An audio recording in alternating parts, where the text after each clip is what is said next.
This is Orlando, home to Disney World, Universal Studios, and SeaWorld. It's one of the most visited destinations on Earth, drawing over 75 million visitors a year. But Orlando's downtown is 20 miles from the city's actual center, and that center is a 39 square mile private district that operates under its own government, writes its own building codes, and has the legal authority to build a nuclear power plant. Most of the region's 2.5 million residents have never been inside without paying admission. This is not how every other American city works. Chicago grew outward from the Loop, New York from Lower Manhattan. Orlando's outskirts became the center, and the actual downtown became an afterthought. The city's foundation is just as unusual. The entire metropolis is built on limestone so porous that in 1981, a sinkhole swallowed an entire house. So how did a major city end up with its center in the wrong place? And what happens when you build a city that's more simulation than reality? In the early 1960s, mysterious shell companies began buying up swampland in central Florida. Behind them was Walt Disney, conducting one of the largest covert land acquisitions in American history. The shell companies operated independently to avoid suspicion.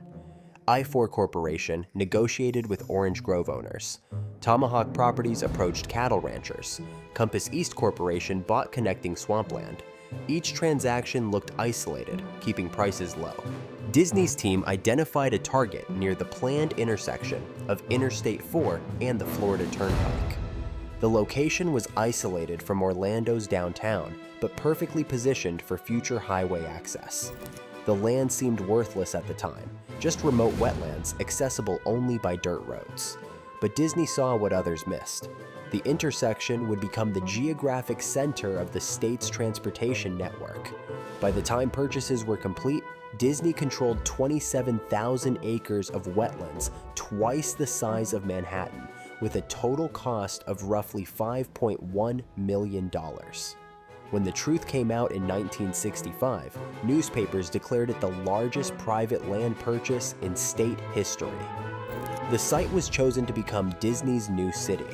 When the Magic Kingdom opened in 1971, it pulled in more tourists, jobs, and investment than downtown Orlando ever had.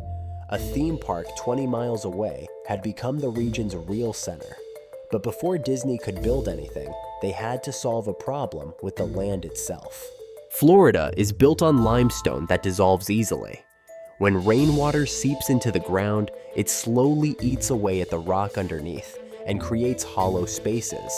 Eventually, those spaces get so big that the surface collapses without warning. Orlando has over 100 circular lakes scattered across the metro area. They look planned, but they're actually sinkholes that got filled with water.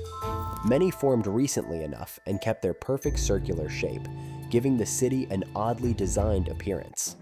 In 1981, Winter Park residents watched a sinkhole open up and swallow their neighborhood. 5 Porsches from a nearby dealership slid into the hole. A house also tipped in and disappeared. The city responded by turning the crater into a public park and named it Lake Rose, as if the disaster had been planned all along. Even Lake Eola, the picturesque centerpiece of downtown Orlando, is just a very old sinkhole that is filled with water from 200 feet below. The problem gets worse as Orlando grows. Every day, the city pulls water from the underground aquifer to supply millions of residents and tens of millions of tourists. That water has helped hold up the roofs of those underground cavities. Take it away, and more cavities collapse, and the city slowly hollows itself out. The geology forced Orlando to spread outward instead of building upward like New York or Chicago. But sprawl meant more people, which meant pulling even more water from the aquifer, which made more sinkholes likely. Orlando was trapped in a cycle of its own making. Disney faced the same unstable ground, but instead of working within existing regulations, they found a way to write their own rules. In 1967, Florida passed the Reedy Creek Improvement Act. It created a special jurisdiction covering 25,000 acres with powers equivalent to a county government. The district could build roads, power plants, even an airport. It could also write its own building codes, manage utilities, and was exempt from state and county zoning. The district was to be governed by a board of supervisors elected by landowners. Since Disney owned nearly all the land, the company simply picked its own regulators. There was no accountability to voters who didn't own property there. In 2004, Disney paid 86% of the district's taxes to a government it controlled, which spent that money on infrastructure benefiting the company. The district operated a fire department, handled 60,000 tons of waste annually, and maintained 175 miles of roads and 67 miles of waterways. This autonomy allowed construction techniques impossible in any traditional American city. Disney developed building codes that permitted materials other jurisdictions would reject. Cinderella Castle is made largely of fiberglass, previously considered too flammable for structures. But since the district controlled its own safety standards, it could approve designs no municipality would allow. With these powers in place, Disney was able to make Orlando's functional center a place most residents couldn't visit without paying admission. So Disney had blank swampland, total regulatory control, and a chance to design a city of their choice. But what they built wasn't a city at all. When the Magic Kingdom opened in 1971, it was a theme park designed for temporary visitors. Guests came, spent money, and left. But that wasn't what Walt Disney originally wanted to build in Florida. Walt Disney's real vision was something called Epcot, Experimental Prototype Community of Tomorrow. He imagined it as an actual living city for 20,000 residents. The design placed shops and businesses at the center, with homes spreading outward in circles around it. A transit system would connect everything, keeping cars hidden in underground tunnels so the streets above remained pedestrian-friendly. But there was a catch. Residents would have no property ownership and couldn't vote on municipal matters. Disney envisioned a company town where the corporation controlled every aspect of daily life, where residents would live at Disney's discretion under Disney's rules. After Walt Disney died in 1966, the board decided the residential city was too risky. A living city required commitments to infrastructure, schools, and services. It introduced liabilities and complications a theme park didn't have. The company decided they did not want to be in the business of running a city, so Epcot became a permanent World's Fair instead. The decision left the region with an employment hub, but no residential core. Tens of thousands commute to the Disney complex daily, but almost none live there. What started as Walt Disney's compromise became Orlando's defining feature, a city center that exists for work and entertainment, but not for living. Celebration, Florida, represents a later attempt at creating Disney's residential vision. Built in the 90s, it uses strict architectural rules and white picket fences to look like a pre-modern small town. Even the landscape is artificial, with developers using man-made hills and non-native queen palms to create a resort look that doesn't match the region's flat, swampy reality. Living there meant performing for an audience. However, that performance mentality didn't stay confined to Disney-built neighborhoods. It spread into Orlando itself. In 1988, Disney offered Orlando a choice between a homeless shelter and a stage for Lake Eola Park, where musicians could play concerts. Orlando chose the stage, a decision that revealed the city cared more about protecting its beautiful image than addressing homelessness. The park was transformed into a Disney-style environment, complete with piped-in music and decorative squirrel sculptures, while visible poverty was quietly removed. This process has a name: Disneyification. It means replacing urban reality with sanitized spectacle, and Orlando is its global capital. Critics coined the term disstory to describe the selective history presented at places like City Hall, which features a tower of light structure that looks like it belongs at a theme park rather than a government building.